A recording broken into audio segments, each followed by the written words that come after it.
Láčo Džives, dobrý den. Láčo Džives Romale, dobrý den Romové. Láčo Džives Manušale, dobrý den lidé, nebo lépe dobrý den ve spolek. Romština to není jeden univerzální jazyk, esperanto, kterým hovoří všichni Romové na celém světě. V jednotlivých zemích se totiž liší svými nářečími a dokonce i abecedou. Romové ve světě hovoří různými nářečími, která jsou mezi sebou někdy více, někdy jen málo srozumitelná. V některých zemích, třeba v Anglii nebo ve Španělsku, Romové romsky nemluví, jen jejich mluva obsahuje romská slova. U nás je to ale jinak. V mnoha rodinách se romsky běžně hovoří. Jsou ovšem rodiče, kteří své děti romštině nenaučili. Třeba z obav, aby pak neměli problémy ve škole. Kdybych to mohl posoudit, tak sám na svém případě, já jsem se vždycky doma dorozumíval s rodiči a sourozenci romsky. A později se mi to ukázalo, že mi to vážnější problémy na veřejnosti, ve škole a tak vůbec nepůsobí. V romštině máme jedno přísloví, které znáte, tak si jej připomeneme. Keci čip, ajci manuš. Keci čip, ajci manuš. Slovo manuš známe, znamená člověk. Čip je řeč neboli jazyk. Keci čip, ajci manuš. Doslova, kolik řečí, tolik lidí, neboli kolik řečí znáš, tolikrát si člověkem. Keci čip, ajci manuš. Pamatujte si to.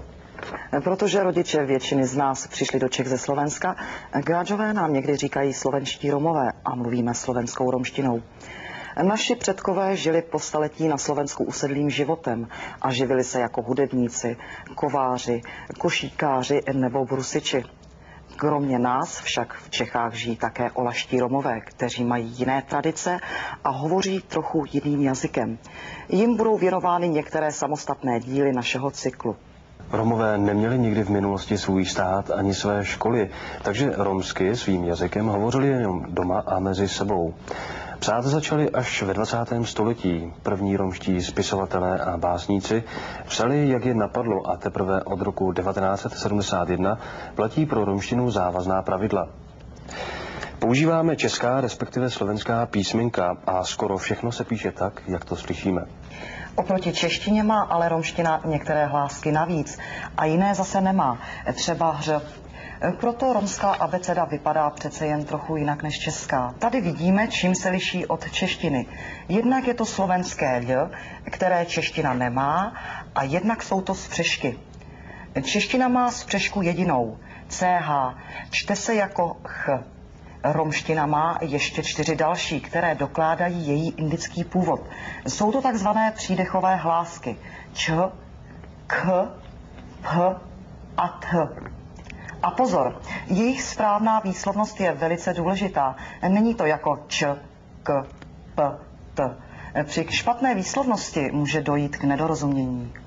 Proto dnešní kurz zakončíme větou, kterou si ani nemusíte zapamatovat, ale měli byste se naučit, že správná výslovnost je velmi důležitá. Odat, theo papus, čoren emol.